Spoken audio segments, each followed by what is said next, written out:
वनचारी यमुना तीरा वनचारी जय राधा माधव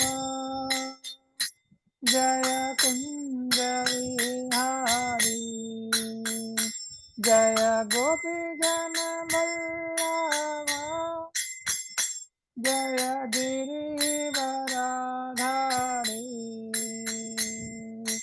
यशोदानंदन व्रज जनरंजन यशोदानंदन व्रज जनरंजन यमुना तीरा वनचारी यमुना तीरा वनचारी हरे कृष्ण कृष्ण कृष्ण हरे हरे हरे राम राम राम हरे हरे हरे कृष्ण कृष्ण कृष्ण हरे हरे हरे राम राम राम हरे हरे हरे कृष्ण कृष्ण कृष्ण हरे हरे हरे राम राम राम हरे हरे हरे कृष्ण कृष्ण कृष्ण हरे हरे हरे राम राम राम हरे हरे हरे कृष्ण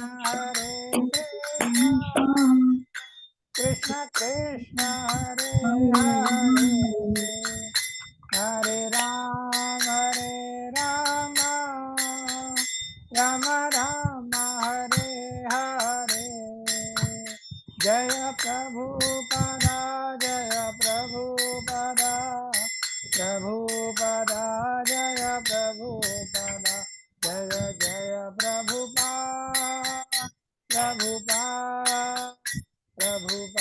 जय जय प्रभुपा। हरे कृष्णा। सभी लोग को दंडवत प्रणाम है। तो हमारे साथ हमारे श्रेष्ठ भक्त हमारे श्रेष्ठ गोलकेदास प्रभु जी हैं और हमारे अमल अतिप्रिय दास प्रभु जी हैं और निशा सिंह माता जी हैं। माता जी आप कौन कहाँ से ज्वाइन किया आपने एक बार बताएंगे?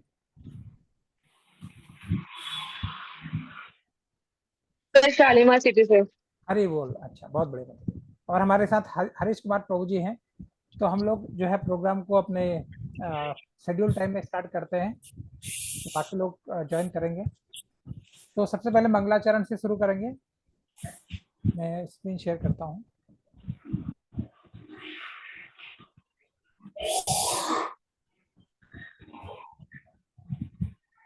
लोग देख पा रहे हैं?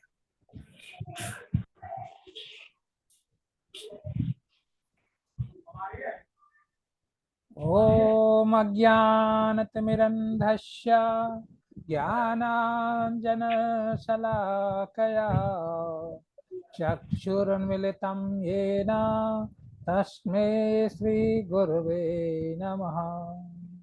श्रीचैतन्यमनोभीष्टं स्थापितं येन भूतले स्वयं रूप कदा मह्यं ददाति शपदान्तिकम्।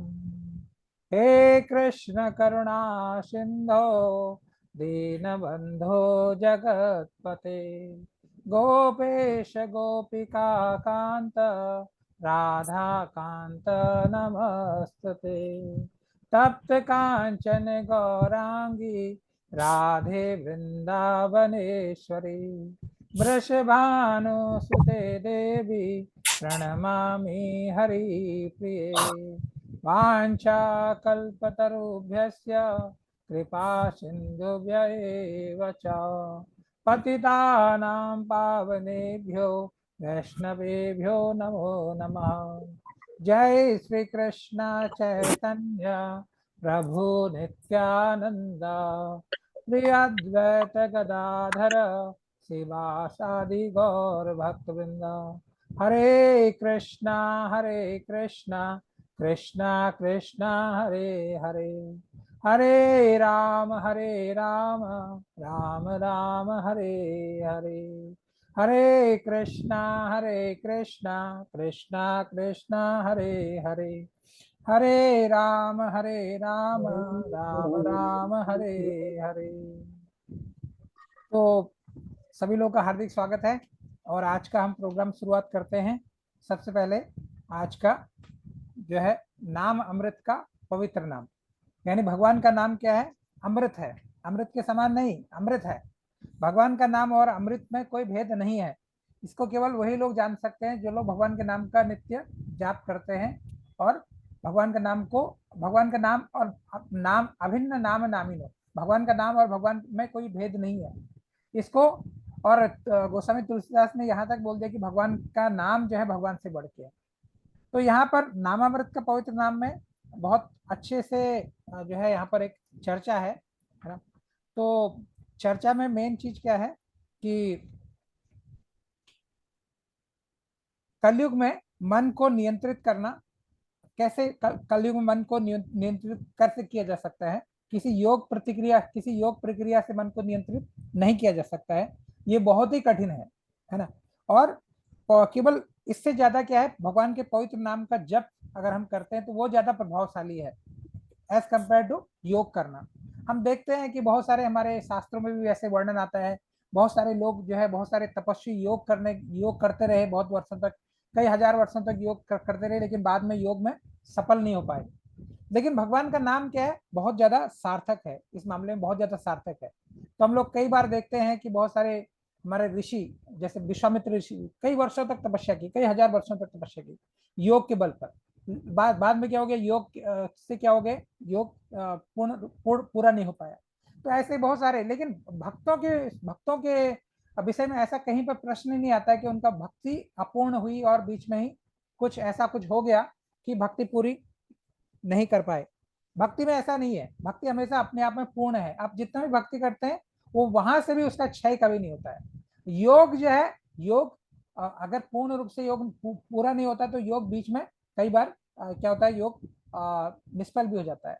और भक्त को सबसे बड़ा योगी बताया, जो भक्ति योग है वो सबसे बड़ा योग है।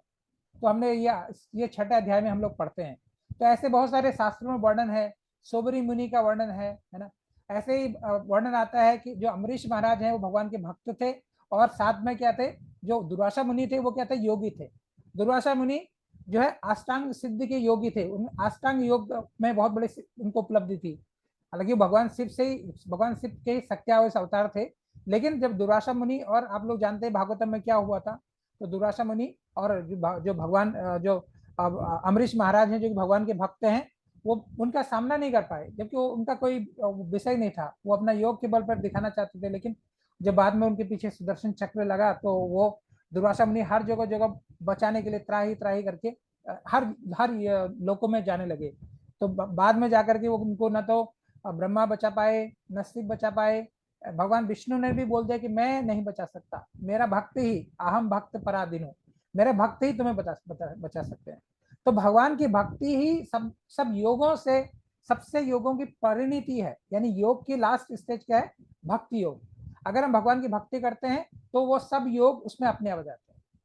तो यहाँ पर एक बहुत बढ़िया बताया गया कि कलयुग में क्या विशेषता, पहले के युगों में भी भगवान का जो भक्ति है उसको ही, या भगवान का पवित्र नाम का जप को ही सबसे ज्यादा प्रभावशाली बताया गया हर युग में। और कलयुग में तो विशेषतर, कलयुग में विशेषकर मन को नियंत्रित करने की अपेक्षा, योग के द्वारा मन को नियंत्रित करने की अपेक्षा भगवान के नाम का सतत कीर्तन ज्यादा, भगवान के नाम का सतत जो जप है वो ज्यादा प्रभावशाली है, वो ज्यादा इंपॉर्टेंट है। तो क्योंकि मन क्या है, चंचल है, अस्थाई है, और बहुत तेजी से क्या होता है, बदलता है। इसलिए अर्जुन ने भी स्वीकार किया कि मन को नियंत्रित करना संभव नहीं है, क्योंकि इसको संभव करना वैसे ही उतना ही मुश्किल है जैसे हवा को नियंत्रित करना। अगर बोलें कि हवा को नियंत्रित करना है, हवा को कंट्रोल करना है, क्या कर पाएगा कोई? अगर मान लीजिए कोई व्यक्ति नाव में बैठा है और नाव ऐसी हवा के अपोजिट दिशा में बह रही है, बहुत तेजी से हवा बह रही है अनियंत्रित रूप से, तो ऐसे में जो नाव का जो जो जो नाव को चलाना यानी नाव को संभालना बड़ा मुश्किल हो जाता है, नाव डूब भी सकती है। तो इसी प्रकार भाव समुद्र में हम दिमाग की कल्पना से इस क्या विभिन्न प्रकार के शरीरों में रूपांतरण करते हैं, है ना। हमारा शरीर बार बार चेंज होता है, बार बार चेंज होता है। इस भव सागर में हम यही भव सागर में रह जाते हैं, इस भव के पार नहीं निकल पाते। हमारा शरीर आज कुछ और शरीर है, कल किसी और जानवर का शरीर है, परसों किसी और का है, लेकिन हम इससे पार नहीं निकल पाते, इसी में रह जाते हैं। तो इससे पार निकलने का क्या साधन है? केवल भगवान का नाम का जप। तो एक भगवान जो यहाँ पर भक्त अर्जुन और भगवान के बीच में एक वार्तालाप है। जो 8वें अध्याय में अर्जुन पूछते हैं, अर्जुन उवाच किम तत् ब्रह्म किम आध्यात्मम किम कर्म पुरुषोत्तमम आदिभूतम च किम प्रोक्तम आदिदेवम किम उच्यते। अर्जुन ने प्रश्न पूछा भगवान से, हे पुरुषोत्तम भगवान, ब्रह्म क्या है, आत्मा क्या है, सकाम कर्म क्या है, भौतिक जगत क्या है, देवता क्या है? कितने प्रश्न पूछे? पहला पूछा ब्रह्म क्या है, एक, आत्मा क्या है, दो, तीसरा पूछा सकाम कर्म क्या है, तीन, भौतिक जगत क्या है, चार, और पांचवा पूछा देवता कौन है, देवता क्या है, ये अर्जुन ने पूछा। तो भगवान और आगे फिर पूछा, अभियज्ञ कथम कौत्र देहे अस्मिन् मधुसूदन प्रयाण काले च कथम गेय असी नियत आत्मभी। हे मधुसूदन, यज्ञ का स्वामी कौन है और शरीर में कैसे रहता है, और मृत्यु के समय भक्ति में लगे रहने वाले आप जो भक्ति में लगे हुए हैं और मृत्यु का समय आ गया तो आपको कैसे जान पाएंगे। तो ये प्रश्न पूछे, पहले कितने प्रश्न पूछे, फिर बाद में और प्रश्न पूछ दिए। अब भगवान ने बोलना शुरू कर दिया। श्री भगवान वाच अक्षरम ब्रह्म परमं स्वभावम आध्यात्म उच्यते भूत भाव उद्भव कर विसर्ग कर्म संगीत। भगवान ने कहा अविनाशी दिव्य जीव ब्रह्म कहलाता है, यानी जीव अविनाशी दिव्य जीव क्या है, ब्रह्म है, ब्रह्म है, जीव ब्रह्म है, ब्रह्म कांस है यानी ब्रह्म है। और नित्य स्वभाव क्या है, उसका स्वभाव क्या है, आध्यात्म है। हमारा स्वभाव आध्यात्म है, क्योंकि हम ईश्वर अंश जीव अविनाशी भगवान के अंश हैं। और जीवों के विभिन्न भौतिक शरीर से संबंधित जो कार्य हैं, जो गतिविधियां हैं, वो कर्म कहलाती है, या उनको सकाम कर्म भी कहलाते हैं। जीव जो गतिविधि करता है उसको कर्म कहलाते हैं। भगवान ने उत्तर दे दिया।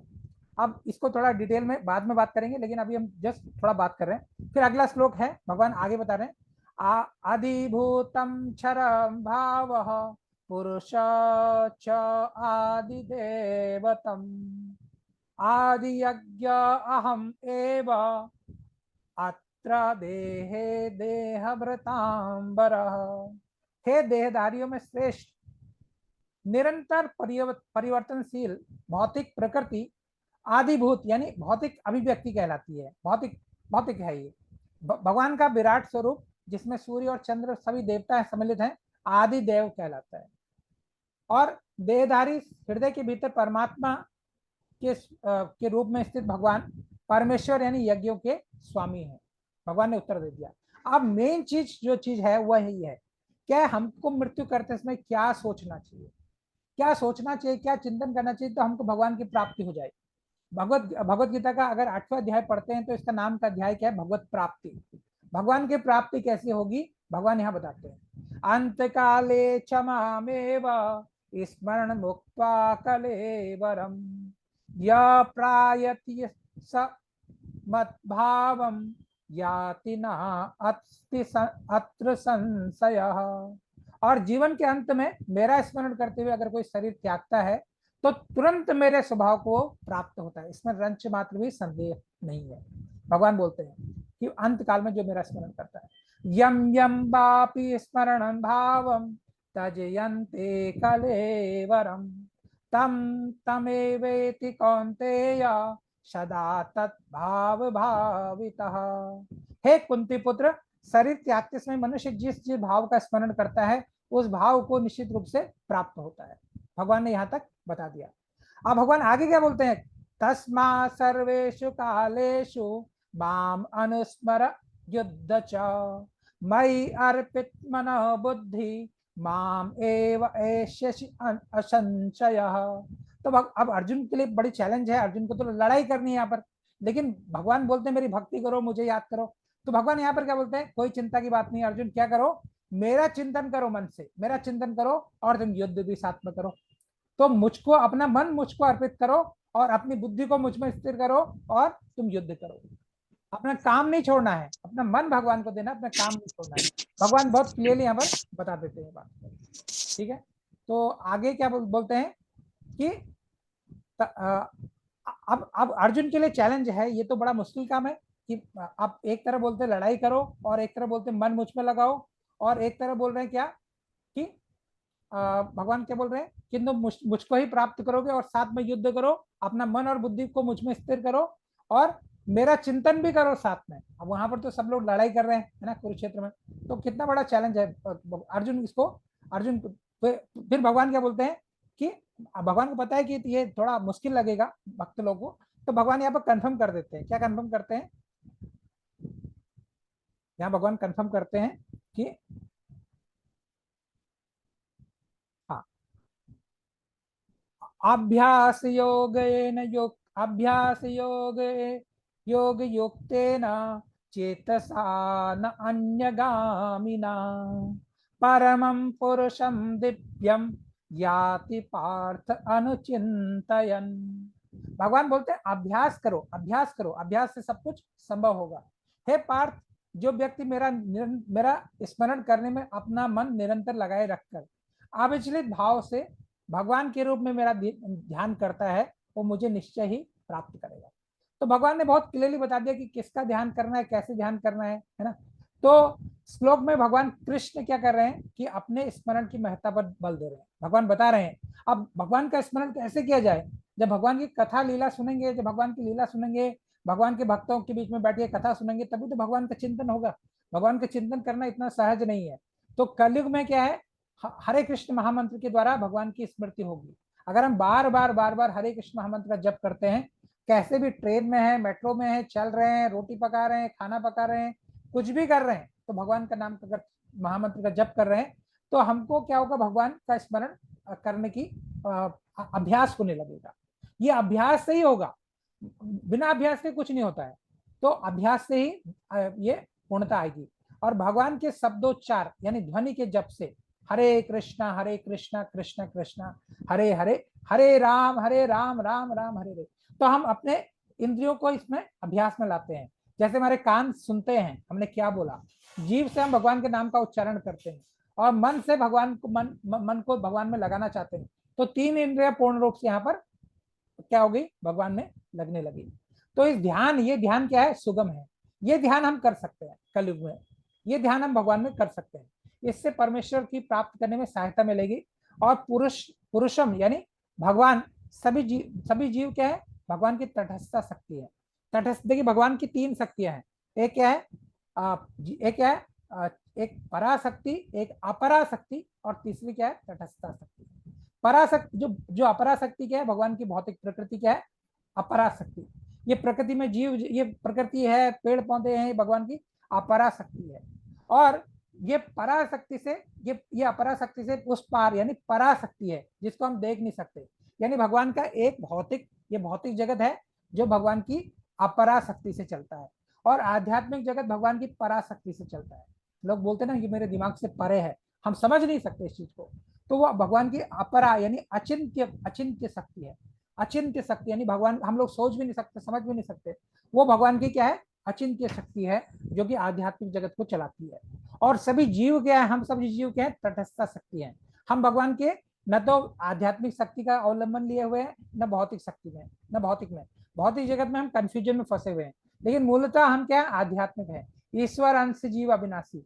अगर हम आध्यात्मिक हैं, हम भौतिक जगत में अपने को कितना भी लगाना चाहें, कितना भी खुश करना चाहें, हम कभी भी खुश नहीं रह सकते, क्योंकि हमारा स्वभाव क्या है, आध्यात्मिक है।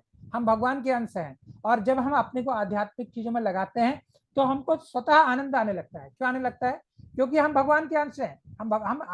हमारा मूलतः स्वभाव क्या है, आध्यात्मिक है। और हमारा हमारा हमारा निज धर्म क्या है, हम भगवान की सेवा कर रहे हैं। इसके अतिरिक्त हम कुछ भी करें भौतिक जगत में, हमको ठीक है, हम अपनी जीवनचर्या चलाने के लिए करना पड़ता है, हमको कुछ भी करना पड़ता है, हमको नौकरी करना पड़ता है, चाकरी करना पड़ता है, दुकान चलाना पड़ता है, मकान, कुछ भी करना पड़ता है, अपने बच्चों को पालने के लिए कुछ भी करना पड़ता है, ठीक है, करना पड़ता है। लेकिन हमारा मन जो है भगवान में ही निवेशित हो सकता है। हमको इन चीजों में आनंद नहीं आएगा, क्योंकि बच्चों को पढ़ाया लिखाया, बड़े होके पूछते भी नहीं है ना, तो फिर किसको अच्छा लगेगा। तो ऐसे क्या है, लेकिन भगवान में तो ऐसा, भगवान का धाम में तो ऐसा, भगवान तो ऐसा कुछ नहीं। भगवान को तो हमने अगर भजन किया भगवान का, तो भगवान तो अंत काले च माम एवा, गारंटी दे रहे हैं भगवत गीता में कि हमको लेने के लिए आएंगे। तो इसलिए अपने मन को भगवान में निवेशित करना है। क्या बोलते हैं भगवान, अपने मन को मेरे में निवेशित करो। तो भक्त हरे कृष्ण महामंत्र का जप करके अपने पूजा के लक्ष्य यानी परमेश्वर को प्राप्त कर सकता है। यानी किसी भी रूप में, नारायण के रूप में, कृष्ण के रूप में, राम के रूप में, परशुराम के रूप में निरंतर चिंतन कर सकता है। ऐसा करने से क्या हो जाता है, शुद्ध हो जाता है, भक्त शुद्ध हो जाता है। बोलते ना, शरीर का शुद्धिकरण होता है स्नान से, और मन शुद्ध होता है नाम से। निरंतर जप करने से जीवन के अंत में वो भगवत धाम को चला जाएगा। और योग अंतकरण के परमात्मा का ध्यान है। योग क्या है, अंतकरण में परमात्मा का ध्यान है। अगर योग से हम बोलते हैं हम शरीर का फिटनेस के लिए योग कर रहे हैं, तो वो योग कुछ और चीज है। वो योग केवल शरीर तक ही सीमित है। ये योग आपको भगवान के धाम ले जाने वाली चीज करता है, भगवान से कनेक्शन बनाए रखने की बात करता है। योग का मतलब क्या, जुड़ना, भगवान से जुड़ना। आत्मा परमात्मा से जुड़ता है, वही योग है। यानी जीव भगवान से जुड़ता है, वही योग है। नहीं तो क्या है, वो योग नहीं है। इसी प्रकार हरे कृष्ण महामंत्र के द्वारा मनुष्य क्या कर सकता है, अपने मन को परमेश्वर में स्थित कर सकता है। लेकिन मन क्या है, चंचल है। अतः आवश्यक है कि मन को बलपूर्वक कृष्ण चिंतन में लगाए, बलपूर्वक। प्राय उस प्रकार कि जैसे कीटा, एक कीट है, वो कीट क्या करता है, बाहर तितली बनना चाहता है। बोलता है कीड़ा है, कीड़ा बोलता है मेरे को तो, मैं नीचे पर परेशान हूँ, मेरे पास भी पंख होते तो मैं तितली बन जाता। और तितली देखो रंग बदलती है, अलग अलग पंख होते हैं, ऐसे उड़ती है, देखो कितनी अच्छी लगती है, ऐसा कीड़ा सोचता है, बार बार तितली का चिंतन करता है, बार बार बार बार, और बाद में वो क्या सचमुच तितली बन जाता है। ऐसे चींटी का उदाहरण दिया जाता है। चींटी चींटी बार बार सोचती है कि मेरे पास पंख होते, मेरे पास पंख होते, पंख होते, मैं भी उड़ती, मैं भी उड़ती। लास्ट में भगवान उसकी वो ख्वाहिश भी पूरी कर देते हैं। हालांकि वो ज्यादा रुक नहीं पाती है, लेकिन तितली का उदाहरण ज्यादा प्रासंगिक है, ये तितली का उदाहरण है ना। तो इसी प्रकार अगर हम अपना मन को निरंतर कृष्ण में चिंतन में लगाते हैं, तो निश्चित है कि हमारे जीवन के अंत समय में हम कृष्ण जैसा शरीर प्राप्त करेंगे। ये भगवान नहीं बन जाएंगे हम, स्वरूप भगवान जैसा स्वरूप हमारा हो जाएगा, हम भगवान नहीं बनेंगे। जीव कभी भी भगवान नहीं बन सकता। भगवान का पार्षद भी भगवान जैसे दिखते हैं। भगवान के धाम में सभी लोग भगवान जैसे दिखते हैं। भगवान के विष्णु लोक में जाएंगे तो सभी लोग चतुर्भुज रूप में दिखते हैं। लेकिन अंतर क्या होता है, भगवान के गले में कौस्तुभ मणि होती है, बाकी किसी के गले में कौस्तुभ मणि नहीं होती है। तो ये केवल भेद होता है। तो हम भगवान का, ये बहुत सहज है। तो आगे बताते हैं, प्रयाण काले अचले न भक्त्या, प्रयाण काले न मनसा अचले न, भक्त्या युक्त्या योग बले न चैव, भ्रुवो मध्ये प्राणम आवेश्य सम्यक शतं परमं पुरुषम उपेति दिव्यम। मृत्यु के समय जो व्यक्ति अपने प्राणों को अपने भुवों के मध्य स्थिर कर लेता है, ये योग शक्ति के द्वारा होता है। हम लोग जैसे लोग नहीं कर सकते। योग शक्ति के द्वारा अविचलित मन को, मन से पूर्ण भक्ति के साथ परमेश्वर के स्मरण में अपने को लगाता है, वो निश्चित रूप से मुझे प्राप्त कर लेगा। देखिए ये अष्टांग योगी के लिए है, ये हम जैसे लोगों के लिए नहीं है। ये क्या करते हैं, श्लोक में स्पष्ट किया गया कि मृत्यु के समय मन को भगवान की भक्ति में लगाना चाहिए, ये हम लोग कर सकते हैं। और जो लोग यानी दूसरे कैटेगरी के लोग, जो भक्त, जो योग के बल पे जो लोग क्या करते हैं, योग का सहारा लेते हैं, उनके लिए संस्तुति की गई है कि वो अपने प्राणों को भौं के मध्य में यानी आज्ञा चक्र में ले जाए। इसको आज्ञा चक्र कहा गया है, भौं के मध्य को आज्ञा चक्र कहा गया। और यहाँ तक 60 योग चक्र के प्रस्ताव हैं कि जिसमें 6 चक्र हैं, हमारे 6 चक्र हैं। ये जो क्रिया योग जानते हैं वो लोग इसके बारे में बात करते हैं, है ना। तो मन को कैसे कंट्रोल करते हैं, फिर वो अपना कैसे 6 चक्रों से पर ध्यान लगा करके मन को नियंत्रित करते हैं, और फिर लास्ट में कृष्ण भावनामृत में अपने को। लेकिन ये सब कुछ करने का कोई जरूरत भक्त लोगों को नहीं है, क्योंकि भक्ति क्या करते हैं, अगर कृष्ण भावनामृत में लीन होते हैं और शुद्ध भक्ति करते हैं तो मृत्यु के समय उनको योगाभ्यास के बिना भगवान का स्मरण सहज हो जाता है। इसकी व्याख्या भी 14वें श्लोक में, इसी अध्याय में 8वें अध्याय में की गई है। लेकिन इस श्लोक में योग बल पर विशेष रूप से महत्व दिया गया। तो चाहे वो सठ चक्र योग हो, तो सठ योग चक्र योग तो जो जो योगी हैं वो लोग करते हैं, ऐसा हम लोग नहीं कर पाएंगे। तो हम लोग भक्ति योग का सहारा लेते हैं, और भक्ति योग मनुष्य को बिना भक्ति योग मनुष्य कभी भी मृत्यु के समय इस दिव्य अवस्था को प्राप्त नहीं होता। यानी मृत्यु के समय जो भक्ति योगी है उसको ये चीज में ज्यादा सोचने का जरूरत नहीं है, इस पर बल देने का जरूरत नहीं है। कोई भी मनुष्य मृत्यु के समय परमेश्वर का सहसा चिंतन नहीं कर पाता, चाहे उसे किसी न किसी चीज का सहारा लेना पड़ता है। चाहे उसने योग किया होगा तो योग का अवलंबन लेना पड़ता है। देखिए, प्राण जाते हैं तो मुंह से जाते हैं या आंखों से जाते हैं या अलग अलग अंगों से जाते हैं, तो बहुत कष्ट होता है। मृत्यु के समय मनुष्य का मन बहुत ज्यादा विचलित होता है, बहुत ज्यादा परेशान रहता है मनुष्य। और लेकिन योग के माध्यम से आध्यात्म में अपने आप को स्थिर कर सकता है योगी लोग ऐसे ध्यान करके चले जाते हैं। और लेकिन जो भक्त है वो भगवान के चिंतन में ही अपने को रखता है।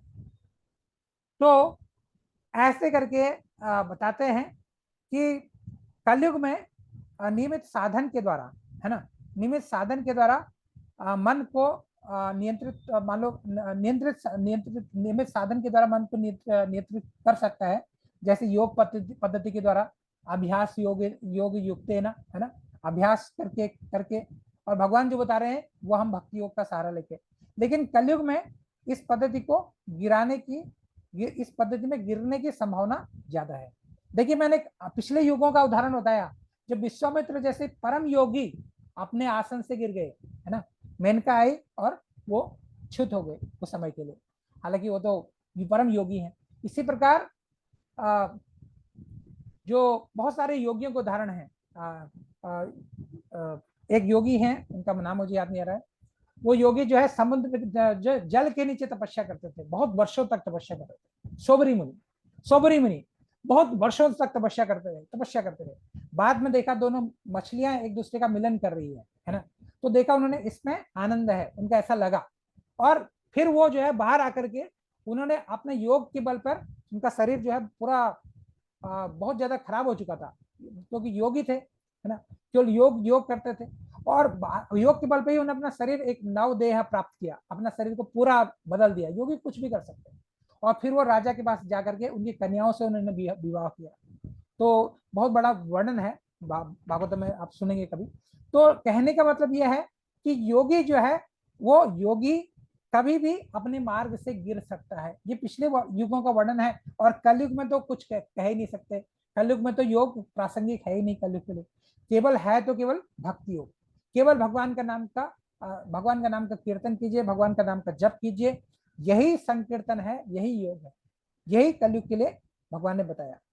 तो कलयुग में गिरने की संभावना रहती है, और युगों में और जो योग पद्धति का अगर अवलंबन लगे तो योग पद्धति जो है कृत्रिम साधनों का इसमें उपयोग किया जाता है। अगर मन भक्ति योग में लीन हो जाए तो कृष्ण कृपा के द्वारा उसको आसानी से नियंत्रित किया जा सकता है। सवेर मन कृष्ण पदार बिंदयो, यानी मन को भगवान के चरणों में अगर लगा देंगे तो मन नियंत्रित स्वतः हो जाएगा। भगवान की कथा सुनी, जितने समय भगवान की कथा सुनी, कथा में ऐसे खो गए कि बाकी के उलूल जुलूल चीजों में ध्यान ही नहीं जाएगा, इधर उधर की चीजें कुछ नहीं सोचेंगे, तो केवल भगवान को सोचेंगे। तो भगवान की कथा इतनी दिव्य है। तो चैतन्य महाप्रभु ने सुझाया कि हरे नाम केवलम, यह आदि लीला से लिया गया कि व्यक्ति को सतत हरि नाम का जप करना चाहिए, और भगवान का पवित्र नाम का जप से भगवान हरि मिल जाएंगे। ये भगवान हरि से भिन्न नहीं है, भगवान का नाम और भगवान में कोई भेद नहीं है, ये समझने की बात है। तो हरे कृष्ण महामंत्र के सतत कीर्तन से, सतत जप से मन श्री कृष्ण के चरण कमलों में स्थित हो जाता है, इधर उधर नहीं भटकता। सबेर मनः कृष्ण पदार बिंदयो, और इस तरह वह योग की पूर्णता प्राप्त कर सकता है। नहीं तो अस्थाई मन इंद्रिय तृप्ति के लिए कल्पनाओं के धरातल पर घूमता रहेगा और एक शरीर से दूसरे शरीर में रूपांतरित होता रहेगा। देखिए हम लोग बोलते हैं, आज के समय में लोग बोलते हैं ना, हम लोग तो जिम जा रहे हैं, हम लोग तो योग जा रहे हैं, योगा करेंगे, हम लोग ध्यान करेंगे। ये लोग ये चीज को ये इस युग के लिए बना ही नहीं है। अच्छा हम योग जा रहे हैं, किसको किसको योग बोल रहे हैं?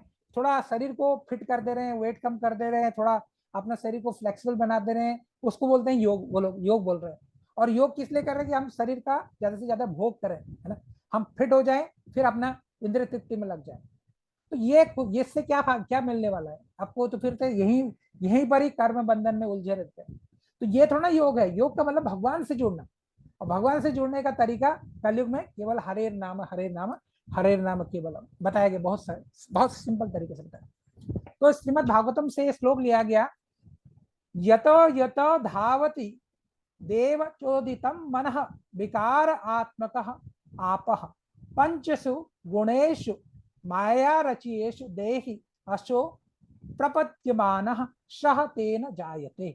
मृत्यु के समय मनुष्य सकाम कर्मों में निहित मन के सोचने, यानी जो काम जीवन भर काम किए उन्हीं को सोचने में लगता है, और अनुभव करने और चाहने के अनुसार विभिन्न प्रकार के शरीर प्राप्त करता है। देखिए 84 लाख योनियां हैं, अलग अलग प्रकार के शरीर हैं। क्यों है 84 लाख योनियां? क्योंकि हमारा जो हम लोग इसी प्रकार 84 प्रकार की मनुष्य की इच्छाएं हैं। 84 लाख 84 मिलियन जो आदमी की इच्छाएं हैं। तो इतनी इच्छाओं की वजह से मन को 84 लाख का शरीर प्राप्त होता है। दूसरे शब्दों में मन के कार्यकलाप के अनुसार शरीर विकास होता है। हम जैसा सोचते हैं, जैसा चाहते हैं, उसी प्रकार हमको शरीर मिलता है। जैसे किसी को बहुत अच्छा तैरना बहुत अच्छा लगता है, तो भगवान उसको अगले जन्म में क्या बना देते हैं? जलचर बना देते हैं। किसी को हवा में उड़ना बहुत अच्छा लगता है, तो भगवान क्या बना देते हैं? नभचर बना देते हैं, है ना।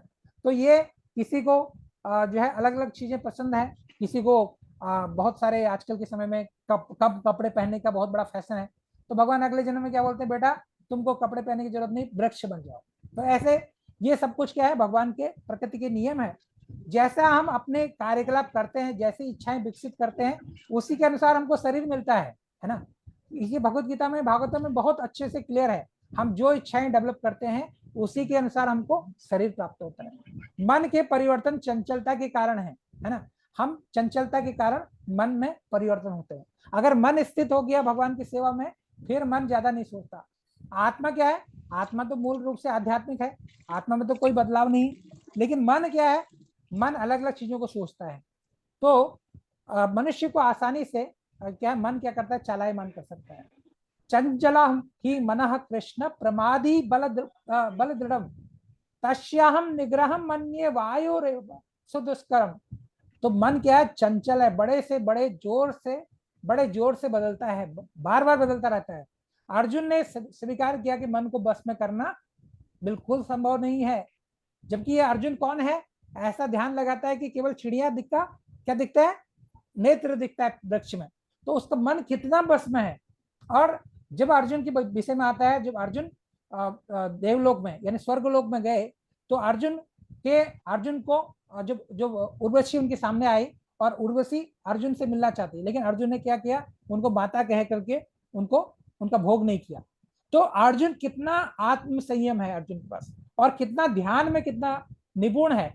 वो अर्जुन क्या बोल रहा है? चंचलम ही मनः कृष्ण प्रमादी बल दृढ़ तस्याहम निग्रहम मन्ये वायुरेव सुदुष्करम। यानी मन तो चंचल है, इसको रोक पाना, इसको बड़े से बड़े इसको बस में कर पाना तो बहुत ही मुश्किल कार्य है ना। इसको बस में करना तो वायु को बस में करने के समान है ना। अगर कोई मान लीजिए कोई नाव नदी में बह रही है, नदी में नाव कोई नाविक चला रहा है ना, तो और क्या होता है? नाव अनियंत्रित हो जाए, हवा के वेग से डगमगाने लगे, तो उसको संभाल पाना कितना मुश्किल हो जाता है नाविक के लिए, है ना। कई बार तो अपने जान से हाथ भी गंवाना पड़ता है, नाव उलट जाती है। तो इसी प्रकार ये भव सागर में हमारी इच्छाएं जो है हमको इधर से उधर, उधर से इधर, ये हमको क्या कर रही है? बहा रही है, हमको ले जा रही है। कभी यहाँ से वहां, कभी वहां से यहाँ, अलग अलग शरीरों में हमारा स्थानांतरण हो रहा है। लेकिन अगर हम मन को कृष्ण में लगा देते हैं, कृष्ण के चरण कमलों में लगा जाते हैं, तो हमको फिर ये दोबारा शरीर नहीं बदलने पड़ेंगे।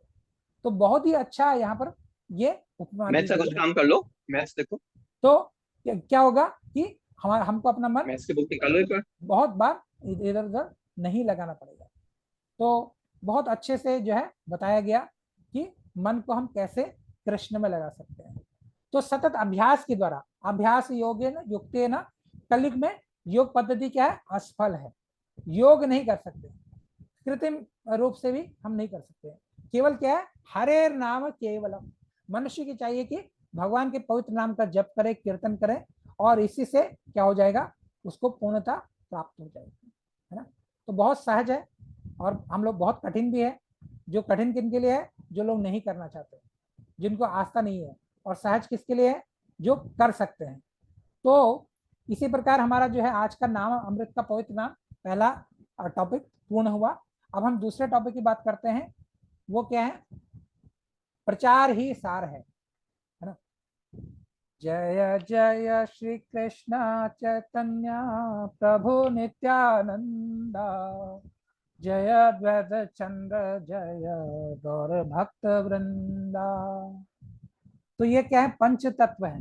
चैतन्य महाप्रभु, नित्यानंद प्रभु, अद्वैत आचार्य, गदाधर पंडित और श्रीवास आदि। और लेफ्ट में आप देख रहे हैं चैतन्य महाप्रभु हैं, जिन्होंने संकीर्तन यज्ञ को आरंभ किया। तो प्रचार ही सार में बताया गया कि पहले हम प्रचार ही सार है बात करते हैं। तो भक्त को क्या करना चाहिए, भगवान भक्त को प्रचार में लगे रहना चाहिए, प्रचार करते रहना चाहिए, बार बार यही बात आती है। इससे ज्यादा, इससे क्या होगा, आत्म साक्षात्कार को, हमारा जो सेल्फ रियलाइजेशन है, उसमें हम तेजी से आगे बढ़ सकते हैं। तो हमसे पूछते हैं ना भक्ति में, where are you on your self realisation, आप अपने सेल्फ रियलाइजेशन, आत्म साक्षात्कार में कहां पर हैं। क्या आपको आत्म साक्षात्कार हो गया, नहीं हुआ, लेकिन आत्म साक्षात्कार में सहायता चाहिए तो प्रचार करना पड़ेगा। क्योंकि आप जिसकी भी मदद करते हैं तो भगवान क्या होते हैं, अत्यंत प्रसन्न होते हैं। तो यदि कोई जीव कृष्ण भावनामृत में विकास करता है और अन्यों के प्रति दयालु होता है, सब पर दया करता है, तो यदि उसका आत्म साक्षात्कार विषय आध्यात्मिक ज्ञान पूर्ण होता है, तो क्या होता है, धीरे धीरे वो आध्यात्मिक, उसका विषय जो आध्यात्मिक आत्म साक्षात्कार है वो पूर्ण होता है, और वो भाव सागर से क्या हो जाता है, मुक्त हो जाता है। तो दया जीवेशु शब्द बहुत ज्यादा इंपॉर्टेंट है। जीव पर दया करना, जीव पर दया करना यानी केवल इतना तक ही सीमित नहीं है कि वो कोई जानवर को मार रहा है और हम बोल रहे हैं कि जानवर को क्यों मार रहा है, हमने जानवर को बचा दिया, बहुत अच्छी बात, हमने जानवर की रक्षा की। या जानवर भूख से मर रहा है, हमने उसके लिए कबूतर को दाना दे दिया और कबूतर के लिए पानी रख दिया, तो बोल रहे हैं दया जीवेशु। ये दया यहाँ तक ही सीमित नहीं है, दया जीवेशु तो सही है, आपने शरीर के पीछे दया की, उसका शरीर की रक्षा की, बहुत अच्छी बात है। लेकिन इससे भी बढ़िया, इससे भी बड़े उच्च स्तर की बात क्या है, आपने आत्मा की रक्षा की। दूसरे व्यक्ति जो है उसके उसका आत्महनन से उसकी रक्षा की। नहीं तो वो क्या है, अगर वो भक्ति करता है, आपने कुछ बताया, प्रचार किया और वो भक्ति करने लगा, तो क्या होगा, उसका आत्मा का विकास होगा, वह आत्मा, उसका आत्म साक्षात्कार होगा, वो आत्म साक्षात्कार होगा और भक्ति करेगा। तो ये जीव पर असल दया है। तो वैष्णव क्या है, परम दयालु है, पर दुखे दुखी। हम लोग देखते हैं कि जीव क्या है, सताया हुआ है, परेशान है। कहाँ परेशान है, इस भौतिक जगत में परेशान है। क्यों परेशान है, क्योंकि उसको बहुत सारे क्लेश है, और लेकिन भगवान के भक्ति करता तो क्या हो जाता है, इनसे मुक्त हो जाता है। जब ही क्या बोलते हैं, रामायण में बोला गया, जीव जो भगवान के सन्मुख जैसे ही आता है, जन्म कोटि अग नाश ही तब ही, यानी अग बोलते हैं पाप को, हमारे कोटि जन्म के पाप क्या हो जाते हैं, नाश हो जाते हैं जब जीव भगवान के सन्मुख आ जाता है। तो इसी प्रकार आत्म साक्षात्कार मतलब जीव भगवान के सन्मुख जब आ जाता है, भगवान को प्रणाम करता है, भगवान के नाम का जप करता है, तो हमारे कोटि जन्म के पाप क्या हो जाते हैं, नाश हो जाते हैं। तो जीव पर असली दया क्या है, अगर हम उसको प्रचार के माध्यम से किसी प्रकार भगवान की भक्ति में लगा दें, और वो सबसे बड़ा जीव पर दया करना, तो उसे अन्य जीवों पर दयालु होना चाहिए। ये दया का मतलब है। दया का सही अर्थ क्या है? नहीं तो शारीरिक रूप से हम दया कर रहे हैं, अच्छी बात है, वो भी बहुत अच्छी बात है, लेकिन मूलतः दया का अर्थ क्या है कि जीव को उसके मूल स्वरूप से मिला देना, है ना। अगर देखिए एक बच्चा है, वो बचपन से खो गया, पहले होता था कुंभ के मेले में खोना, बच्चा खो गया, और आप जानते हो कि बच्चे की शकल यानी बच्चा की शकल उनसे मिल रही है, तो और उनका सच में बेटा खोया है, तो क्या करते हैं, वो बेटे को ला करके उनसे मिला देते हैं। किनसे मिला देते हैं? उसके पिता से मिला देते हैं। जब उनके पिता से मिला देते हैं तो बेटे को भी बहुत आनंद आता है और पिता को भी। पिता को मिला हुआ बिछड़ा हुआ बेटा मिल जाता है और बेटे को उसके पिता मिल जाते हैं, तो दोनों के लिए क्या है, आनंद की बात है।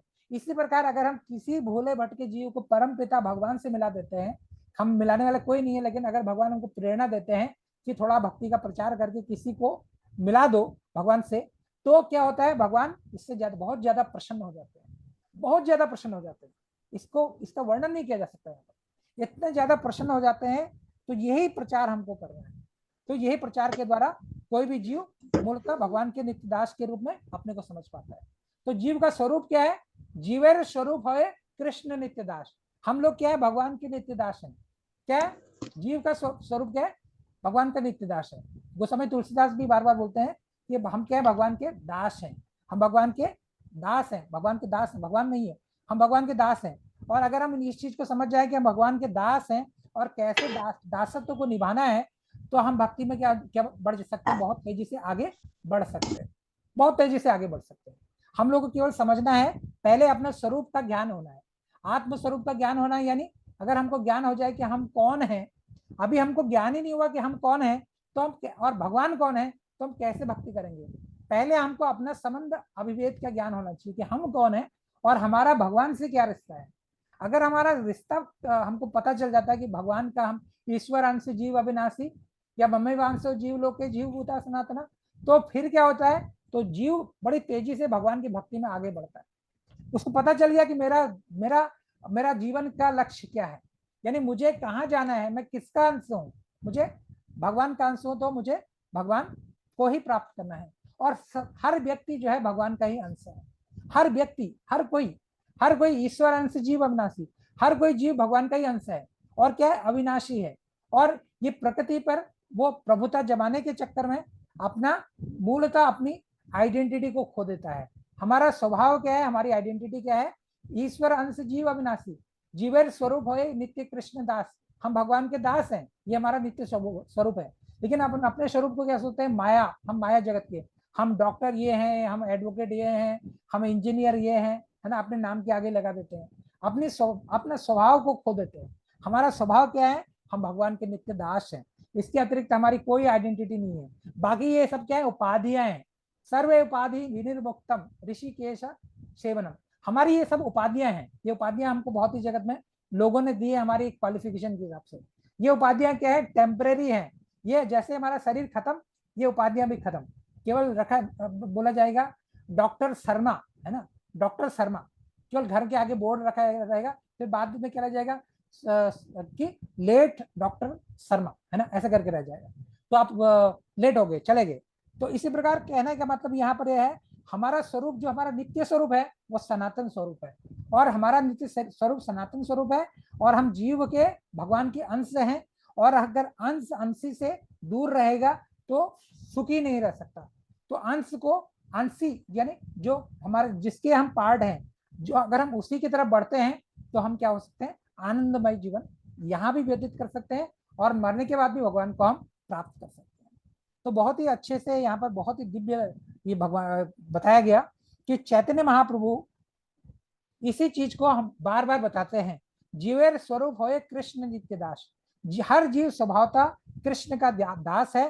इस तथ्य को भली भांति उनको जान लेना चाहिए और इसका प्रचार जनता में ज्यादा से ज्यादा करना चाहिए। यदि अपने आप को कृष्ण का नित्यदास कोई समझता है तो उसका आम जनता में उसका प्रचार आम जनता में नहीं करता, तो उसकी अनुभूति अधूरी है। देखिए अपने को तो कृष्ण का दास कह रहा है और दूसरे को इस चीज को नहीं बता रहा है, तो क्या फायदा। भगवान बोल रहा है एक मेरा बेटा जानकर है, जानता है, लेकिन दूसरे बेटे को नहीं बताता है। दो अपना ज्ञान जो भी उसने अर्जित किया दूसरे को नहीं बताया, तो इससे क्या उसको ये अनुभूति क्या है, अधूरी है। ये पूर्ण अनुभूति नहीं है। पूर्ण अनुभूति तो वही है जहां पर हमको जो चीज का ज्ञान हो जाए तो हम दूसरों को भी ये चीज को बताएं, गुरु वैष्णव कृपा से।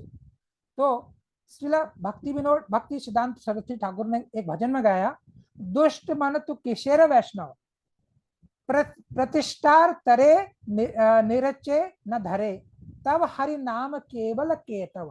कहतव कहतव बोलते हैं कि जो दिखावे वाली चीज है ना। हे प्रिय मन, तुम किस प्रकार के वैष्णव हो, है ना। अगर तुम वैष्णव हो, तुम केवल मान प्रतिष्ठा के और अपनी ख्याति के पीछे पागल हो, और तुम अपनी ख्याति पाने के लिए एकांत में बैठ के हरे कृष्ण महामंत्र का जप कर रहे हो, ये तुम्हारा कैसा भजन है ना। तुम बोल रहे हो मैं एकांत में हिमालय में जाके वृंदावन में जाकर के एक स्थान में बैठ करके भजन करेंगे, ये किस प्रकार का भजन है। अगर तुम किसी का कल्याण ही नहीं कर सकते हो तो तुम्हें तो कल्याण करना चाहिए।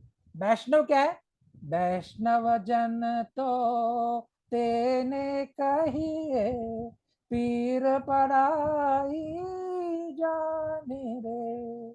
तो वैष्णव किसको बोला गया, जो पराई की पीड़ को जानता है, जो दूसरों की पढ़ाई पराई जो दूसरों की क्या पीड़ को जानता है, दूसरों के दर्द को जानता है। दूसरों का दर्द क्या है, ये बार बार जन्म लेना, बार बार शरीर बदलना, इसी भाव सागर में उलझे रहना, ये सबसे बड़ा दर्द है।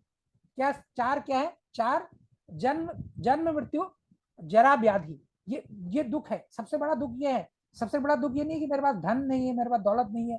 अरे धन दौलत नहीं है, शरीर अच्छा होगा तो कमा लेंगे, लेकिन दुख है ना, दुख जन्म, बार बार जन्म होना, बार बार मृत्यु होना, ये सबसे बड़ा दुख है। तो वैष्णव क्या है, वैष्णव का कार्य क्या है, प्रचार करना, ज्यादा से ज्यादा लोगों को बताना। तो वृंदावन में बताया गया प्रचार कार्य में जो श्रील भक्ति सिद्धांत सरस्वती ठाकुर ने कई लोगों की बहुत आलोचना की कि वृंदावन में ऐसे कई वैष्णव हैं जो प्रचार कार्य को पसंद नहीं करते, तो और केवल एक स्थान पर बैठ करके केवल कीर्तन करते रहते हैं, केवल कीर्तन करते हैं। तो उन्होंने कई बार, कई लोग तो गोष्ठानंदी होते हैं, कई बार भजनानंदी होते हैं, उनकी बात अलग है। और कई लोग केवल ऐसा करते हैं, और वो प्राय क्या करते हैं, धन इकट्ठा करते हैं, धन इकट्ठा करते हैं और स्त्रियों का चिंतन करते हैं। तो ऐसे में क्या है, ये सब कुछ एक टाइप से क्या हो जाएगा, मिथ्याचार, आडंबर हो जाएगा। तो ये क्या है, अगर जब वैष्णव पर दुखे दुखी नहीं है तो वैष्णव का डेफिनेशन अधूरी है, वैष्णव का परिभाषा अधूरी है। वैष्णव कौन है, जो पर दुखे दुखी। अगर जन समुदाय के हितों की अनदेखी अगर कोई करता है या भक्तों की पहचान नहीं कर सकता, तो वो क्या है, कनिष्ठ अधिकारी है। तो देखिए भक्ति के अधिकारी हैं, एक है उत्तम अधिकारी, एक है मध्यम अधिकारी और एक है कनिष्ठ अधिकारी। कनिष्ठ यानी सबसे नीचे का अधिकारी। तो श्रीमद् भागवतम में इसके बारे में बहुत विस्तृत वर्णन है कि कनिष्ठ अधिकारी कौन है ना। तो कनिष्ठ अधिकारी और मध्यम अधिकारी कौन है, कनिष्ठ अधिकारी कौन है, इसके बारे में श्रीमद् भागवतम में बहुत वर्णन है। तो यहां बताया गया, अर्चायाम एवं हरे पूजा यृदय हते न तत् भक्तेषु च अन्येषु भक्त प्राकृता स्मृता। जो मंदिर में भगवान के अर्चा विग्रह, यानी जो भगवान की अर्चा विग्रह है, जो भगवान का विग्रह है, उसको तो श्रद्धा पूर्वक प्रणाम करता है ना। जैसे बाकी बिहारी मंदिर में गए, उनको तो प्रणाम कर रहे हैं बहुत अच्छे से, लेकिन बाकी भक्तों के साथ क्या कर रहे हैं, धक्का मुक्की कर रहे हैं, धक्का मुक्की कर रहे हैं। और कई बार भक्तों को धक्का मुक्की बड़े जोर से शोर से गुस्से से आगे जाके भगवान के दर्शन कर रहे हैं। तो ये क्या है, ये क्या है, निम्न कोटि के भक्त माने जाते हैं। ये भक्त क्या है, भौतिक भक्ति भक्त हैं। इनके अंदर अभी भी बहुत सारी इच्छाएं, ये नहीं देख रहे कि जिस प्रकार मैं भक्त यहाँ भगवान के दर्शन के लिए आया हूँ, तो बाकी लोग भी तो भगवान के भक्ति के दर्शन के लिए आए। तो मैं धक्का मुक्की करके अगर भगवान के अर्चा विग्रह का दर्शन करने जा रहा हूँ, तो ये कौन से इससे भगवान प्रसन्न होने वाले।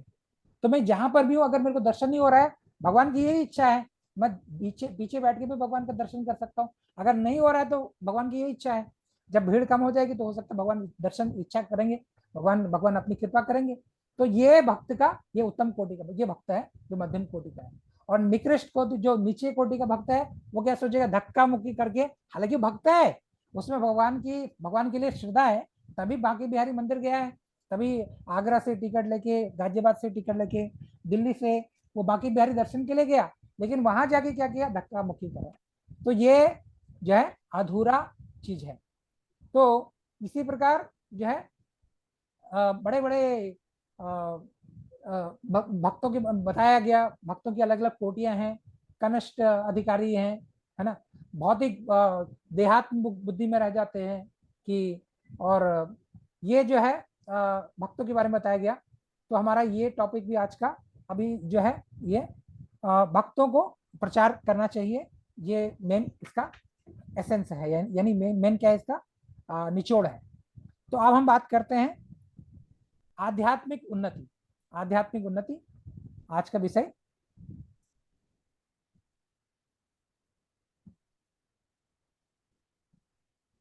तो आध्यात्मिक उन्नति में आज का विषय है कि कृष्ण भावना आंदोलन जो है वो क्या है, वो हमारी चेतना के शुद्धिकरण के लिए है।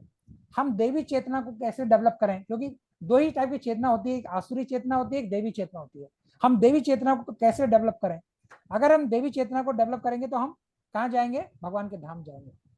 जिस प्रकार शरीर से चेतना उसी प्रकार चली जाती है, जिस प्रकार क्या होता है, फूल से सुगंध चली जाती है, वायु क्या ले जाती है, फूल से सुगंध को ले जाती है ना। अगर फूल है और वायु तेजी से वायु चल रही है तो फूल की सुगंध बह के कहाँ जाती है? आगे तक जाती है, और लोग बोलते हैं हाँ यहाँ पर कुछ ना अच्छा सा पुष्प वाटिका होगी, यहाँ पर तुलसी होगी, तो ये सुगंध जो हमारे कानों में तक आ रही है, हमारे नाक तक आ रही है, तो ऐसे करके सोचते हैं। तो इसी प्रकार जो शरीर हमारा समाप्त हो जाता है तो हमारी चेतना को क्या ले जाती है? हमारी चेतना शरीर से उसी प्रकार चली जाती है जिस प्रकार वायु क्या ले जाती है? फूल की सुगंध को लेके जाती है। वायु फूल की सुगंध को लेके जाती है, इसी प्रकार हमारे शरीर से हमारी चेतना यानी आत्मा को लेके चली जाती है। और हमारे शरीर जो है 5 भूतों का शरीर, पृथ्वी जल अग्नि आकाश का बना हुआ हमारा शरीर यही जमीन में पड़ा रह जाता है। स्थूल शरीर हमारा यही पड़ा के रह जाता है, और हमारा जो जो जो हमारा सूक्ष्म शरीर है वो चला जाता है। तो सूक्ष्म शरीर जब चला जाता है, सूक्ष्म शरीर में क्या होता है? मन बुद्धि अहंकार, ये हमारा जो है हमारे साथ चला जाता है। हमारे 2 शरीर होते हैं, एक स्थूल शरीर और एक सूक्ष्म शरीर। तो ये बाइबल में भी आता है कि तू धूल है धूल में मिल जाएगा। तो जैसे भाई कई अलग अलग समाज होते हैं, कहीं पर शरीर को दफनाया जाता है, कई बार शरीर को जलाया जाता है, कई लोग जो हिंदू लोग हैं वो शरीर को जला देते हैं, और जो मुस्लिम जो लोग हैं वो शरीर को दफना देते हैं, या क्रिश्चियन लोग भी शरीर को दफना देते हैं। और कई लोग क्या करते हैं, अपने शरीर को मरने के बाद क्या कर देते हैं? चील कौवों में बांट देते हैं। जो पारसी लोग हैं ना, वो शरीर को न तो जलाते हैं न दफनाते हैं, शरीर को क्या कर देते हैं? ऐसे शरीर को छत में रख देते हैं। छत में चील कौवे आते हैं और शरीर को नोच नोच के खा जाते हैं। तो उनका वही धर्म है, उनका वही विधान चलता है, उनके यहाँ वही परंपरा है।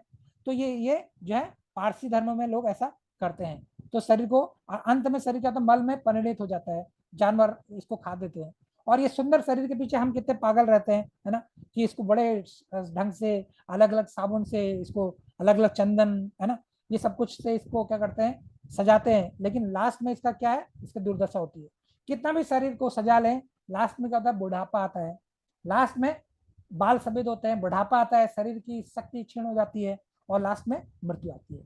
तो सूक्ष्म स्थूल शरीर तो यही रह जाता है, लेकिन सूक्ष्म शरीर मन बुद्धि अहंकार हमारे साथ जाते हैं। कहाँ जाते हैं? सूक्ष्म तत्व अन्य शरीर के लिए हमको लेके जाते हैं। जो हमको दूसरा शरीर मिलना होता है उसमें हमको हम साथ साथ हमारे जाते हैं, और हमारे कर्म के अनुसार हमको दूसरा शरीर प्राप्त होता है। तो जैसा हमने कर्म किया, जैसे कोई गंदे चीज की संगति करेगा तो उसको गंदा भी, जैसे कोई कारखाने में कार्य कर रहा है ना, कल खाने में कार्य कर रहा है, कोयले के खाने में, तो उसके कपड़ों से कोयला लगा हुआ रहेगा जो उधर, है ना। फैक्ट्री में काम कर रहा है तो वो फैक्ट्री का ही उसका धूल जमा रहेगी। तो हम जिस इन्वायरमेंट में रहेंगे, तो इसी प्रकार अगर हम भक्ति करते हैं तो भक्ति की खुशबू हमसे आने लगती है धीरे धीरे। तो पता लगने लगता है कि ये लोग भक्ति करते हैं, है ना, आचरण से। तो धीरे धीरे हमको जो है ये पूर्व कर्मों के अनुसार हमारा शरीर हमको मिलता है। तो हम जिस प्रकार हम लोग विकसित करते हैं तो हमको वही शरीर मिलता है। जैसे बताया गया, यम यम वाप स्मरण भावम तजंते कलेवरम, हम जो जो सोचते हैं मृत्यु के समय वही शरीर हमको अगला प्राप्त होता है। तो योगाभ्यास करने का अवसर प्राप्त होगा तो हम पूरे शरीर में को हम किसमें करें? हम कृष्ण भावनामृत का योग करें, कृष्ण भक्ति करें, यही भक्ति योग है। और न चाहते हुए भी लेकिन हम योग करते हैं फिर भी क्या होता है, कई बार हम पूर्व हमारे पिछले प्रारब्ध जो है हमको अपने पिछले जन्म की वजह में उन्हीं में खींच के ले जाते हैं, है ना। हमारे पिछले जन्म के जो हमारे जो प्रारब्ध हैं, हम कितना भी भक्ति करना चाहें लेकिन वो हमको अपनी चीजों में खींच के ले जाते हैं। तो ऐसा बहुत बार होता है, लेकिन फिर भी हमको दृढ़ निश्चय करना चाहिए, दृढ़ निश्चय करना चाहिए। धीरे धीरे धीरे धीरे क्या होगा कि हम अपने को मन को जो है भगवान में लगा पाएंगे। धीरे धीरे ही ये प्रोसेस होगी और एकदम नहीं हो सकती। तो ऐसा ही हमको योग अभ्यास करना चाहिए कि सवेर मन कृष्ण पदार बिंदयो, अपना मन को हमको कृष्ण में निवेशित करना। इसलिए हमारा कर्तव्य है कि हम देवी चेतना का अनुशीलन करें, आसुरी चेतना का अनुशीलन न करें, देवी चेतना का प्रैक्टिस करें और आध्यात्मिक उत्थान करें अपना। और क्या करें, धीरे धीरे धीरे धीरे करके फिर हम इस चीज को डेवलप करें, विकास करें। क्योंकि संगात संजायते कामः, यानी हम जैसी संगति करते हैं तो उसके अनुसार हमारी चेतना डेवलप होती है। अगर हम विषयी लोगों का चिंतन, विषयी लोगों का संगति करते हैं तो हम भी विषयी हो जाते हैं। अगर भक्तों का संगति करते हैं तो हम भी भक्त होते हैं, है ना।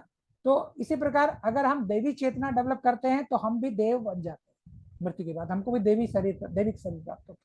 अगर हम आसुरी चेतना डेवलप करते हैं तो आसुरी शरीर प्राप्त होता है। हम जैसी चेतना डेवलप करते हैं उसी के अनुसार हमको शरीर प्राप्त होता है। तो सबसे बढ़िया तो यही है कि कृष्ण भक्ति करें, भगवान कृष्ण का नाम लें और धीरे धीरे धीरे धीरे करके हमको देवी चेतना प्राप्त होगी और जिससे हमारा शरीर का हम लोग मृत्यु के समय भगवान का चिंतन कर सके। तो अब क्या है, प्रश्नोत्तर है, प्रश्नोत्तर सेक्शन है। थोड़े इसी के साथ ये पूर्ण होता है और हम लोग प्रश्नोत्तर पर जाते हैं। हाँ, प्रश्नोत्तर, यहाँ पर प्रश्नोत्तर है। पहला प्रश्न यह है कि कृष्ण भावनामृत आंदोलन हमारी चेतना से क्या करने की आशा करता है। क्या कृष्ण भावना, जो कृष्ण आंदोलन है, कृष्ण भावनामृत आंदोलन हमसे क्या अपेक्षा करता है, हमसे क्या आशा की जाती है हमारी चेतना से। कोई बताना चाहे? अगर कोई बताना नहीं चाहता तो फिर मैं ही बताऊंगा। अगर कोई बताना चाहे तो बहुत अच्छा है। तो आप लोग सब लोग सुन रहे हैं तो आप बता सकते हैं। जो भी बताना चाहते हैं प्लीज अपने को अनम्यूट करें और बताएं।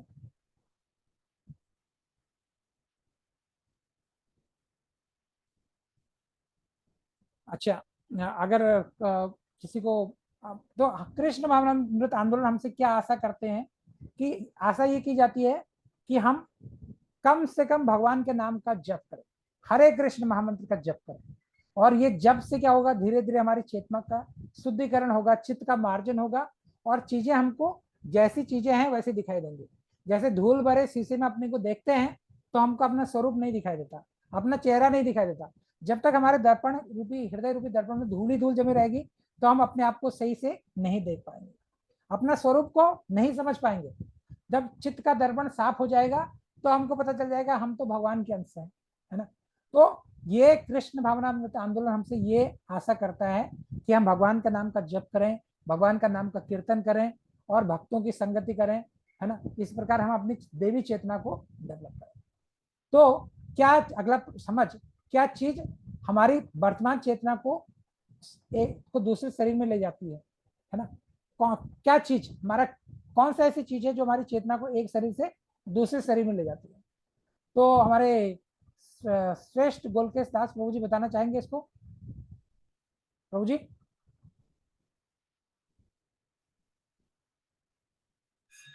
प्रश्न है। हाँ हाँ, क्या है कि हम हाँ प्रभु, क्या हमारी वर्तमान चेतना को दूसरे शरीर में ले जाती है। कौन सी ऐसी चीज है जो हमारी वर्तमान चेतना को दूसरे शरीर में ले जाती है।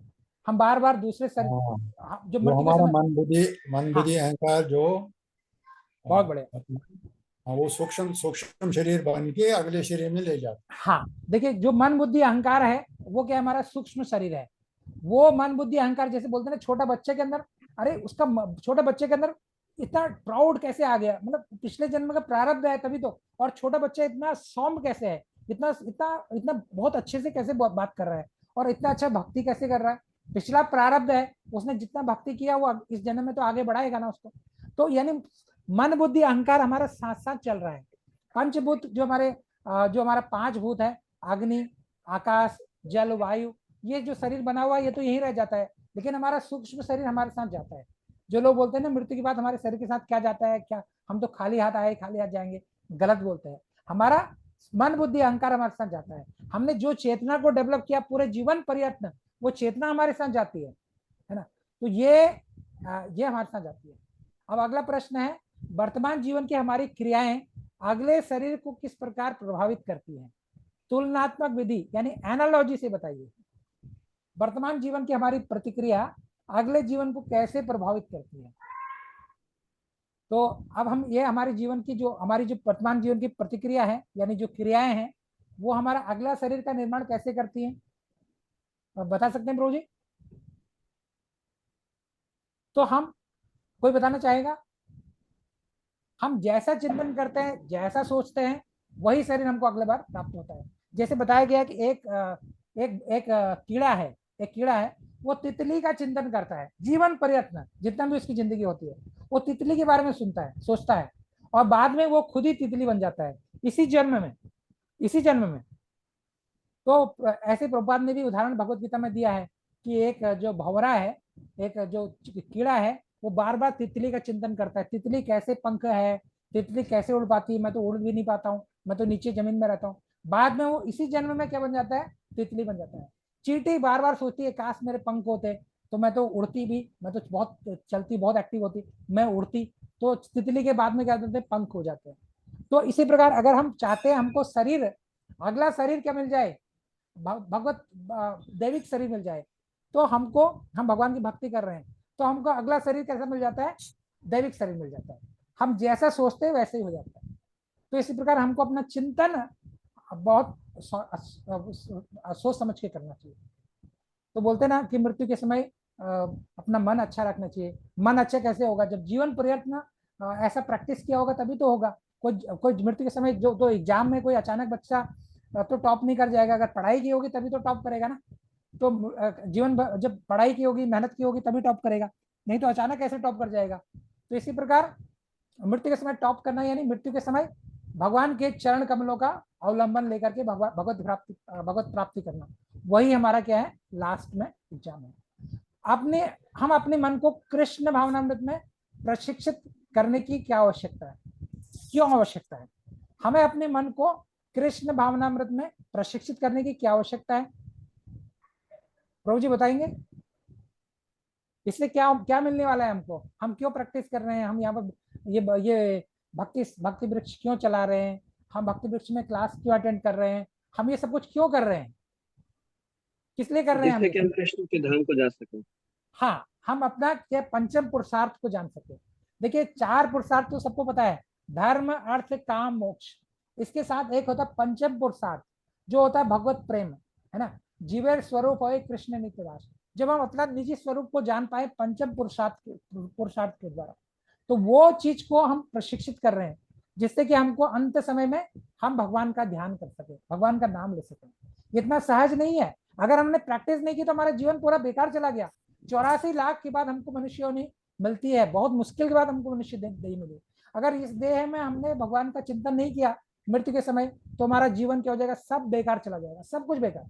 फिर दोबारा से प्रलय, महाप्रलय, कितने सारे, फिर दोबारा से कीट पतंगा, पता नहीं कितना 84 लाख योनियों में फिर से दोबारा चक्र में हम लोग दोबारा से घूम करके फिर कभी किसी युग में मनुष्य योनि में आएंगे कि नहीं आएंगे, कुछ पता नहीं। जब हमको मनुष्य योनि मिली है अभी, तो इसका सदुपयोग करके हम इसी से अपने भगवत धाम चले जाए। तो ये हमारी चेतना को विकसित करता है, प्रशिक्षित करता है, हमको शिक्षित करता है। कौन? कृष्ण भावनामृत आंदोलन, जो कि जगत गुरु श्रील प्रभुपाद की विशेष कृपा, हमारे गुरु गौरंग की विशेष कृपा से हमको प्राप्त हुआ है। और आप सभी लोग को प्राप्त होगा, ये नहीं कि हमको प्राप्त हुआ, किसी और को प्राप्त हुआ, सभी लोग को प्राप्त हुआ। तो प्रयोग है, क्या आप अपने आप को इस ज्ञान को प्राप्त करके कृष्ण भावनामृत में अग्रसर होने का अवसर, या भगवान को अवसर पाकर भगवान को समझते हैं? क्यों? तो यानी इस चीज का अवलंबन लेकर के क्या आप इसमें अग्रसर होकर भगवान को समझ पाएंगे? आपको इस पर विश्वास है कि नहीं? अगर विश्वास है तो आप कैसे विश्वास को कन्विंस कर सकते हैं किसी को कि आपको ऐसी इस चीज में विश्वास है कि अगर हम भगवान के नाम का जप कर रहे हैं, भगवान के नाम का कीर्तन कर रहे हैं, तो आपको विश्वास है क्या कि आपको इससे सफलता मिलेगी? हाँ, गौरव गौरव विष्णु प्रभु, आप ही बता दीजिए। हाँ, क्योंकि पहले पहले भी कई सारे हाँ, भक्तों को इस तरह से मिल चुका है। बिल्कुल राइट, बिल्कुल। आई मीन पहले भी कई सारे भक्त जो है हाँ, नाम जप से ही उनका उद्धार हो चुका है, तो फिर उनका ही हम लोग फॉलो कर रहे हैं। बिल्कुल सिंपल। बिल्कुल। तो ये जो है नाम जप से हम लोग देखते हैं कि सब लोग का उद्धार नाम जप से ही होता है। नाम जप से, नाम जप हर युग में प्रासंगिक है। तो नाम जप से कोई चीज ऐसा नहीं कि जो हमको प्राप्त नहीं हो सकता। तो भगवान ने नाम की बहुत बहुत बहुत जो है बहुत विशेषता गाई है, और संकीर्तन के बारे में बताया गया कि भगवान का नाम ही सबसे बड़ा क्या है, सबसे बड़ा भक्ति है कलयुग में। तो ब्रह्मांड भ्रमिते कौन भाग्यवान जीव, गुरु कृष्ण प्रसादे पाई भक्ति लेता विजय। तो इस ब्रह्मांड में सब लोग क्या है, भ्रमण कर रहे हैं, सब लोग घूम रहे हैं अलग अलग योनि में। कोई भाग्यवान जीव है जिसको कृष्ण और गुरु की कृपा का प्रसाद मिल गया और भक्ति लता उनके अंदर का बीज मिल गया और भक्ति बढ़ने लगी, है ना। ऐसे कोई सौभाग्यशाली तो जीव है। जीवेर स्वरूप है कृष्ण नित्यदास, कृष्णेर तटस्थ शक्ति भेदा भेद प्रकाश। तो ये क्या है, ये जो है जीव का स्वरूप है कि वो भगवान का नित्य दास है, और कृष्ण को भूल करके, कृष्ण से बहिर्मुख होकर के जीव माया को सब कुछ मान करके भगवान से बहिर्मुख हो गया, तो इसलिए वो माया उसको क्या करती है, कष्ट देती है। कृष्ण भूली सेवी जीव, आदि बहिर्मुख आते हुए माया तारे, देह संसार दुख। माया को पता है कि ये भगवान को भूल गया, भगवान को जानता ही नहीं, भगवान से तो पीट करके बैठा है, तो इसलिए माया क्या करती है, दुख देती है। जब जीव माया देखती है कि जीव भगवान के सन्मुख हो गया, तो माया भी कष्ट देना बंद कर देती है। माया के तीन त्रिशूल जो है, ये त्रिशूल में जो तीन वो है ना, तीन आदि दैविक, आदि भौतिक, आध्यात्मिक, ये तीन जो ताप हैं वो कम हो जाते हैं। भगवत गीता में भगवान भी बोलते हैं, तेषाम सतत युक्तानाम भजताम प्रीति पूर्वकम ददामि बुद्धि योगम येन माम पयांति। यानी जो मेरा भजन करते हैं, सतत होकर के मेरा भजन करते हैं, प्रीति पूर्वक करते हैं, मैं उनको इतना ज्ञान दे देता हूं कि जिससे वो मेरे को प्राप्त कर सकते हैं। तो अब बाकी और क्या चाहिए, है ना। और अन्यथा भगवान क्या बोलते हैं, अनन्य चिंतयन्तो मां ये जना परिपासते तेषाम नित्य अभियुक्तानाम योग क्षेम्य भयाम्यहम्। यानी मैं उनका योग्य क्षेम्य बहन कर लेता हूँ, ग्रहण कर लेता हूँ, उनका मेंटेनेंस मैं देखता हूँ, उनका सारे कार्य मैं करता हूँ। फिर अगर कोई जीव अपने को मुझ पर समर्पित कर देता है, सब उसकी रक्षा, उसका समर्पण, उसका सब कुछ मैं ही करता हूँ, फिर उसका जीवन मैं ही चलाता हूँ। वो अपने आप फिर कुछ नहीं, वो अपने आप कुछ भी नहीं करता, सब मैं ही करता हूँ। तो बोलते हैं ना कि भगवान की कृपा से ही मैं ये सब कुछ होता है। तो भगवान भगवत गीता में गारंटी दे रहे हैं, है ना। तो और भगवान ये भी बोल रहा है आगे, भक्त्या माम अभिजानाति, यानी भक्ति के द्वारा ही मेरे को जाना जा सकता है। यावन यावन यास्मि तत्वतः, मैं कैसा हूँ तत्वतः, मैं कैसा हूँ, मेरे को केवल भक्ति के द्वारा जाना जा सकता है।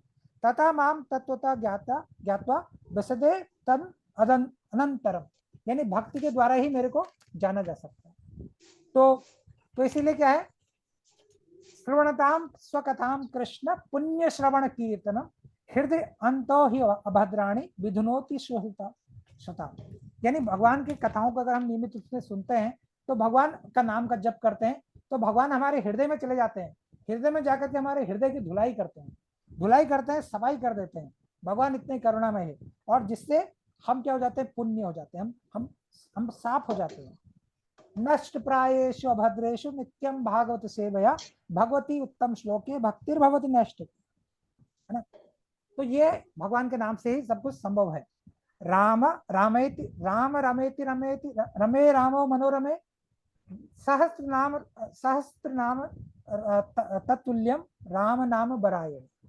यानी जो है, हम केवल भगवान के नाम के जप से ही सब कुछ हमको प्राप्त हो सकता है। तो ये इसी के साथ हम आज की क्लास को यहीं पे विराम देंगे। अगर किसी का कोई प्रश्न है तो प्रश्नोत्तर पहले कर सकते हैं, और फिर हम जो है इस प्रोग्राम को विराम देंगे। किसी का कोई प्रश्न है? जिसका प्रश्न है प्लीज अपने को अनम्यूट कीजिए और प्रश्न पूछिए। आज हमारे साथ कुछ नए भक्त भी जुड़े हुए मुझे दिख रहे हैं। ये कौन है? एक तो मेरी माता जी हैं, माता जी भी जुड़ी हैं, और एक है पुष्पा माता जी। कौन है? हाँ, आप लोग थोड़ा अपना जो लोग नए पहली बार जुड़े हैं बता सकते हैं कौन है? अपना कैमरा ऑन करके आप बता दीजिए, थोड़ा हम लोग को पता चलेगा।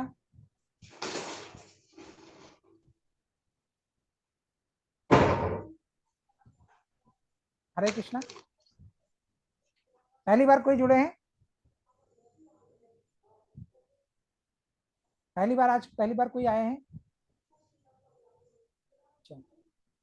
ठीक है, तो अगर किसी का कोई प्रश्न है तो प्रश्न पर हम लोग थोड़ा प्रश्न किसी का कोई प्रश्न है तो उसका समाधान या उसका उत्तर देने का प्रयास करते हैं। किसी का कोई प्रश्न है?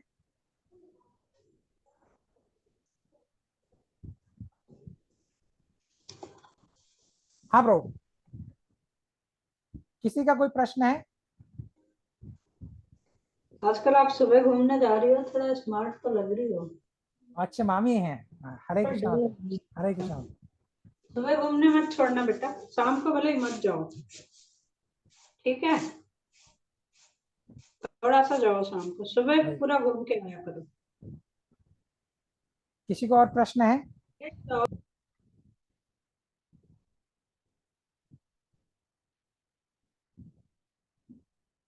चलिए, इसी के साथ हम आज का प्रोग्राम को यहीं पे विराम देंगे। वाञ्छा कल्पतरुभ्यश्च कृपा सिन्धुवेव च पतितानां पावनेभ्यो वैष्णवेभ्यो नमो नमः।